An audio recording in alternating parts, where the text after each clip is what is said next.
We have promised Jacob to visit his family. Of course, we keep our promises and can now report that the visit was worthwhile. Jacob's family was very interesting. We were allowed to be right up close with the camera. Of course, we informed ourselves about what firebugs do before our visit. We didn't want to appear completely ignorant. It's important to find out about the foreign culture beforehand. You don't want to put one's foot in it on your first visit. There are around 340 species of firebugs in around 33 genera known worldwide. The size of the different species varies from 8 to 20 millimeter, and the colors can be red-black, yellow-black, or white-black. Here in Switzerland, there are two species, the common firebug and the nightbug. Our Jacob belongs to the firebugs, and we can make a little documentary about him here. By the way, Jacob is 9 millimeters long. Did you know that they were used for research early on? No, I haven't heard anything about that yet. Tell me about it. When the zoologist Hermann Henking studied firebugs in the year 1891, he discovered that there is an X chromosome. This chromosome determines whether you become a woman or a man. Before this discovery, it was believed that the sex of humans was controlled by temperature. There are also other discoveries, but we will report on these later. Firebugs live very socially. They have a scent gland under the front of their neck shield. When they sense danger, they release a particular scent, causing all the firebugs to scatter and look for a hiding place or to bunch together in a heap, thus confusing their enemies. However, if they find a good source of food, they spray a different scent and everyone rushes to eat. And to overwinter, they look for a place together under a pile of leaves or under ivy on a tree. This is also marked with a scent. As soon as the warmer days arrive at the end of winter, around March, they are already out and about. We often see them walking along the sidewalk looking for food. The tarred sidewalks are popular with the firebugs because they store heat and keep the bugs warm. If there is a warm year, 2 generations can even develop. However, there is usually not enough time for the second generation to become adults. The second generation then also overwinters together as larvae.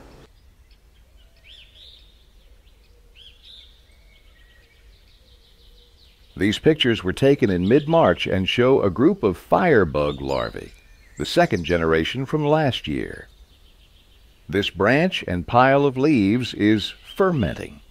The fermentation creates warm air, and the firebugs have sat over a chimney with rising warm air to warm up. Are firebugs dangerous? No, on the contrary. They are beneficial insects. Their warning color, red and black, is intended to protect them from predators such as birds, other beetles, or even mammals. Faking and imitating poisonous beetles is called mimicry. They themselves are not poisonous and cannot sting anyone. Okay, let's visit Jacob's family now.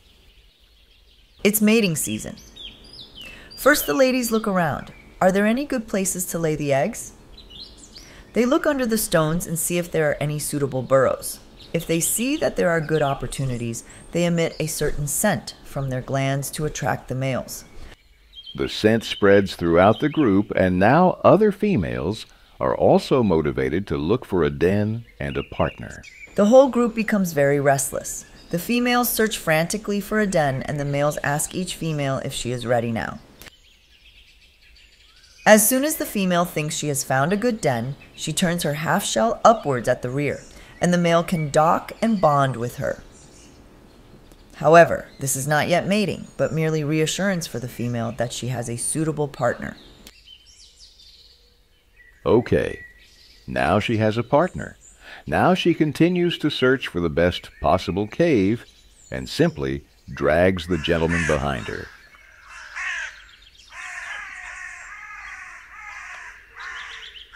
This not only looks uncomfortable, it is also unpleasant for the male.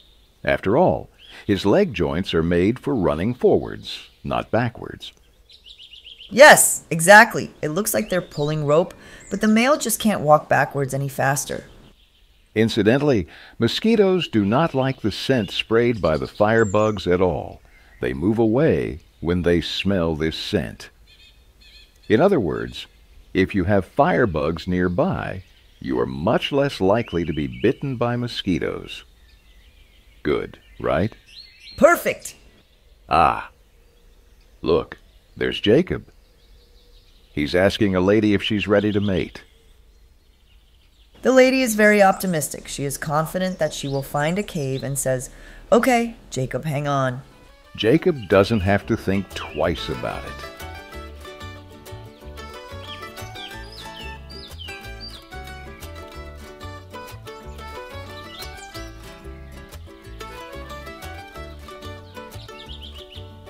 So, the search for a good cave continues. Let's see if she finds anything.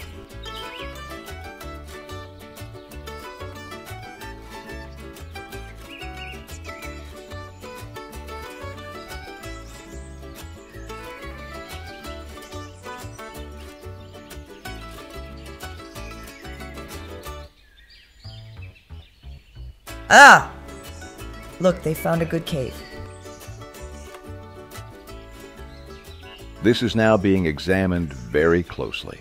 The depth must be right. It must be large enough to accommodate all the eggs. It must not go any further down, but it should also drain off any water that gets in, so the bottom must be porous. Yes, a lot of variables have to match. Jacob holds on to the edge at the top. The lady can determine at the bottom whether the cave is the right depth. On the one hand, it must be deep enough so that the eggs do not dry out. On the other hand, it must not be too deep so that the young larvae can come to the surface. So everything makes sense. The lady will also spray her own scent down in the cave and mark the cave in this way. Will the young recognize their mother like this? Nobody knows for sure. Oh, look! The lady has left our Jacob behind. Will she lay her eggs now? Jacob is completely confused. Ah, the lady wants to leave the cave, and there was probably not enough room downstairs to turn around. Jacob didn't want to be pulled down into the cave. She had to leave the cave backwards. And what happens now? Now the actual mating takes place. The female signals this with her rapid leg movements. She is saying, "Jacob, yes. Now you can fertilize the eggs. Go ahead."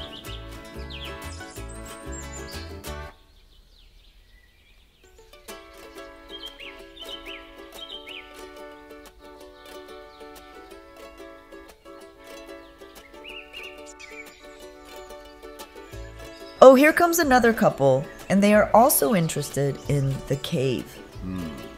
She takes a good look at the whole thing.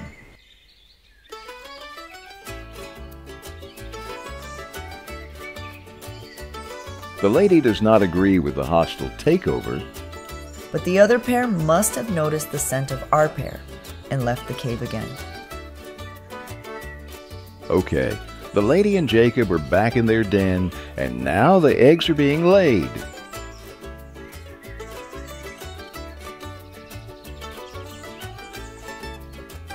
Look, the other pair comes back and wants to know if there isn't enough room for 2 egg deposits.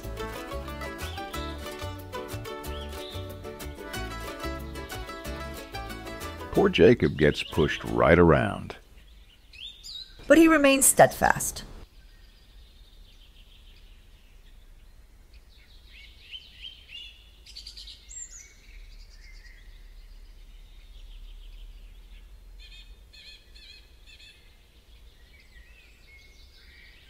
After the eggs have been laid in the burrow, the female begins to cover the entrance with small stones.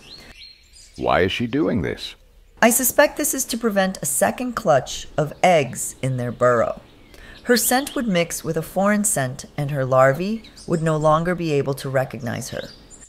But is that a guess? Yes. Yes, I assume so, because the firebugs live very socially, and because the mother also shows the larvae where there is food and what they can eat. Perhaps the cave is covered so that the eggs have shade and do not dry out. Yes, that is also possible. While she covers the cave very conscientiously, she is repeatedly asked if she wants to mate. Yes, the mating scent probably still clings to her, and this attracts many males. But at least the males ask politely. And they also politely say no. As humans, we would call this intrusiveness sexual harassment, a nasty and unwanted come-on. Incidentally, it has been scientifically proven that we humans also emit different scents. For example, when we are anxious or stressed, but also when we are ready to mate. We humans perceive these scents unconsciously and also react to them. I've never heard of that one. But I saw a documentary about it on television. That's where the saying comes from, that they can smell each other, or they can't smell each other. Not everyone smells the same. It's somehow related to genes. But if the scents complement each other, then they like to smell each other, and they fit together. It's amazing what there is. Yes, there is still a lot to learn.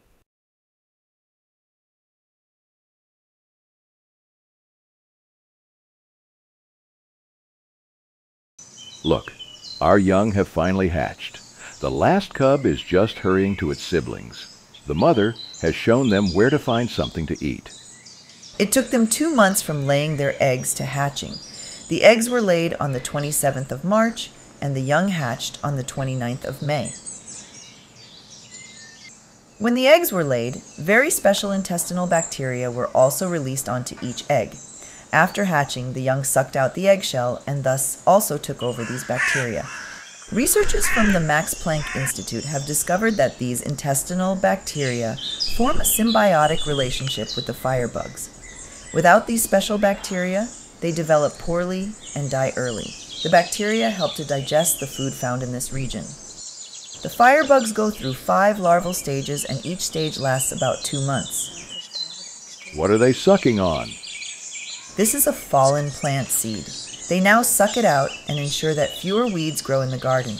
Incidentally, they also like to eat snail eggs. A gardener loves to hear that. Firebugs are also known as hard-working helpers of the garbage disposal. They also suck out dead insects, leaving only the empty shell of seeds and insects behind. This speeds up biodegradation and keeps the garden clean. And that is, of course, very helpful for the biological balance. Exactly. Here they are sucking a dead mosquito.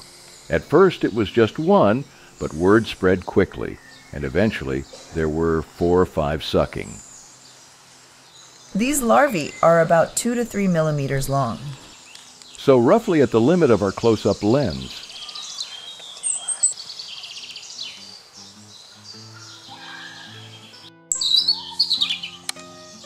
With a little music, we watch them suck out various seeds.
So that's it. Many thanks to Jacob and his family for their invitation. It was a very entertaining and interesting insight into their life together. Until later. Until then.